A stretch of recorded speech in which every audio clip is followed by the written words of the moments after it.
चिल्लाए पर साथियों, ये आवाज आ रही ना आपको? यहाँ से 50 किलोमीटर के और नजदीक ही एक व्यक्ति विनायक ताम्रकर, जो कि अफीम की खेती कर रहा था, जो अवैधानिक है,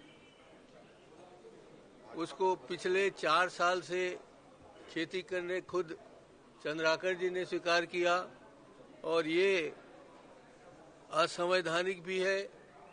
इसका मतलब ये है कि प्रशासन के सहयोग से, प्रशासन के इच्छा से और प्रशासन के जानकारी में वहाँ खेती हो रही थी और जानबूझ करके सरकार इस खेती को बढ़ावा देना चाहती है, ऐसा हमारा आरोप है।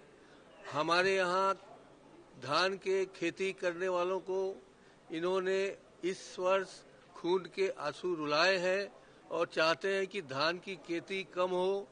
धान की खेती में जो अन्य फसल उगाएंगे उनको 10,000 का देने का वादा भी था, हमारी भी था, इनका भी था।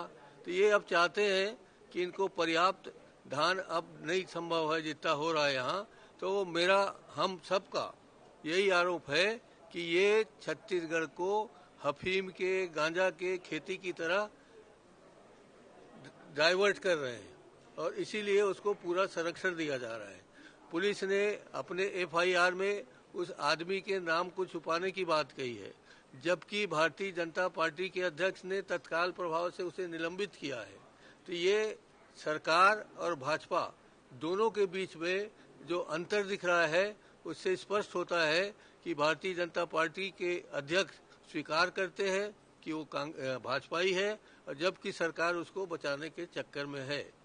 अभी हम लोगों ने देखा या हमने प्रस्तुत करना था कि वहाँ बाउंसर भी हैं, वहाँ जो लाइन घेरी जाती है उससे है।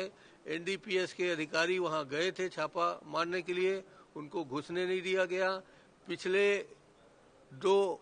4 महीने से वहाँ की जो महिला है पड़ोस की, वो आरोप लगा रहे हैं कि हम लोग इस खेत में जाते हैं जो कि हमारा पड़ोस का है तो हमको वहाँ पर जाने नहीं दिया जाता, धमकी दी जाती है, मारपीट की जाती है और वहाँ के जो महिला है वो भी इससे पीड़ित है। तो हमारा ये आरोप है कि 110 एकड़ के भीतर जो विनायक ताम्रकर ने अफीम की खेती लगाई है वो पूरी तरीके से अन्यायपूर्ण है, छत्तीसगढ़ को बर्बाद करने का तरीका है। और ये लोग चाहते हैं कि छत्तीसगढ़ जो धान का कटोरा बना है उसे अब अफीम का कटोरा बना दिया जाए और पूरे छत्तीसगढ़ में अफीम, गांजा इत्यादि से राजस्व वसूली किया जाए। ये भारतीय जनता पार्टी का षड्यंत्र है।